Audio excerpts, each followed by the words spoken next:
Okay, folks, welcome to Market Wrap for the 6th. Okay, so pretty much what we had expected going into the new trading week occurred. One was the spike up higher on the 10-year yield, which is what you're looking at right now, a weekly view. And we are up over 2.75% on the week, a new weekly higher high.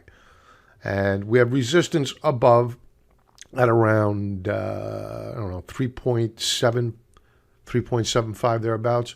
So we have a little more room to the upside to go before we hit resistance. Then we'll see what happens. The dollar, also a weekly view, gapped up and broke out on the week. Now we're at resistance, or I should say we tapped resistance and we backed off the 28 handle on the dollar bull ETF. Now I don't think we're going to stay here. I think we're probably going to retest in the next week or so. But be that as it may, that's no guarantee. And it decided this morning on the new weekly lower lows for gold and the miners to lighten up some, raise cash, and just weather the storm. Moving on to the VIX.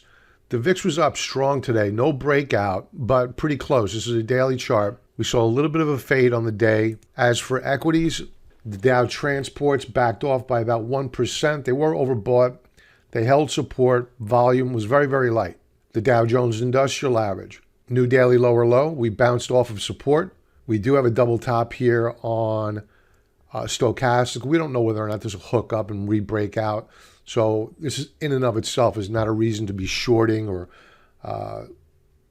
locking in profits and going straight to cash.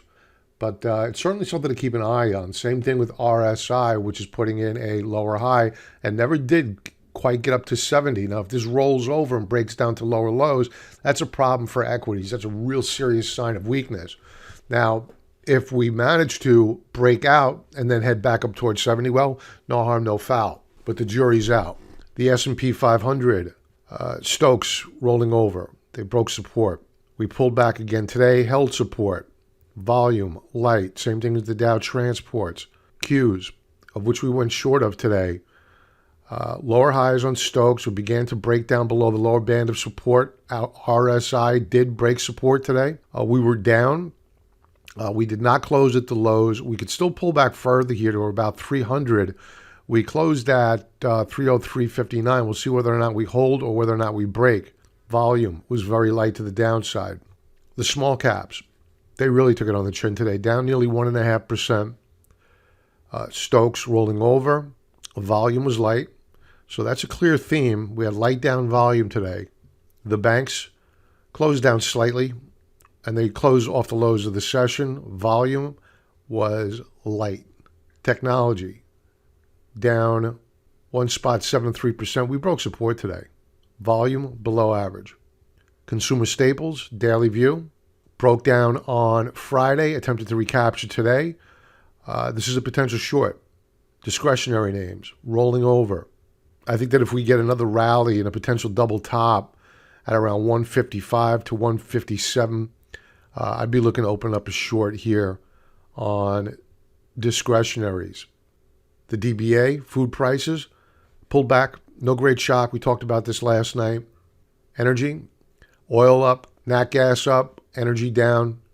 Clear weakness here. Speaking of oil was up on the session, but still, we flashed that breakout point failure last week, meaning we broke out 4 weeks ago, and we are back down in this downtrend channel. No bueno.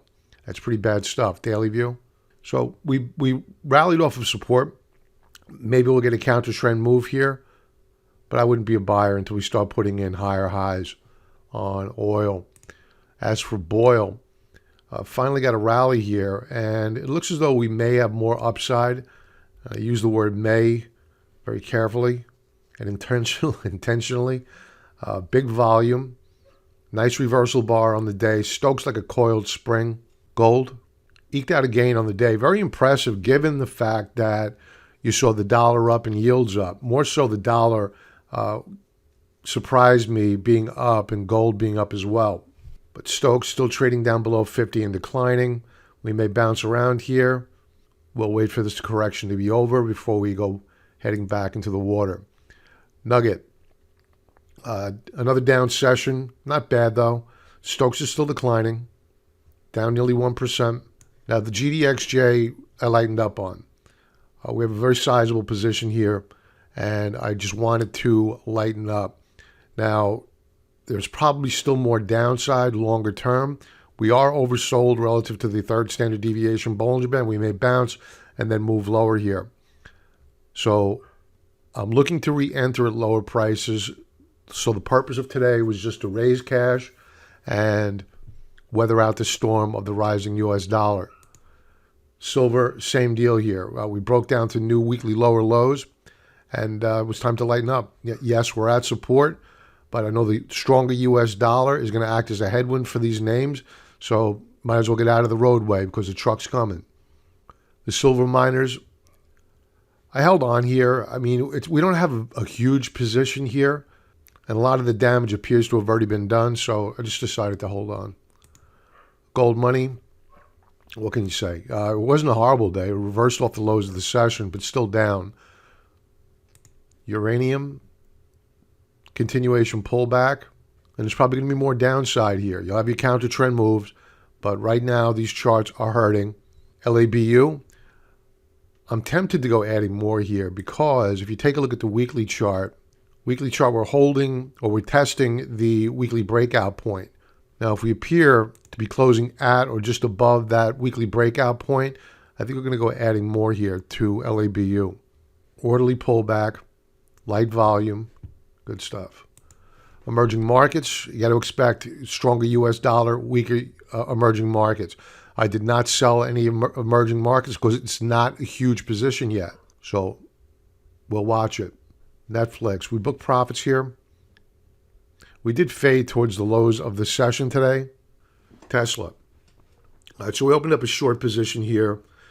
It caught an upgrade today by Wedbush, price target 225. I really don't read all that much into upgrades or downgrades, but it did serve to keep the shares bid all day long, and maybe there's more upside to go here. But we are leaning into the upper band of resistance. We're stalling out here a little bit. Now, that doesn't mean we can't go blowing right through 200 tomorrow, and I hope we don't because we have calls above. Volume was very strong and has been very strong. We have a double top on ADX, green, MACD histogram leveling off, and I'm kind of hedging what I have to say here about being short with looking at the 15-minute chart. I thought for sure we would weaken up into the close. We did not. We consolidated most of the day. So it was really a two-sided day in terms of trade. And I'm not going to be the least bit surprised to see a pop up higher tomorrow. Now, when you take a look at a longer-term view, a 4-hour view, we're probing that lower band of support. You take a look at a 2-hour view, we're down below the lower band of support. So this can go either direction tomorrow. So more to come on Tesla. And with that, folks, everybody have an awesome night. I'll talk to you tomorrow. Be well.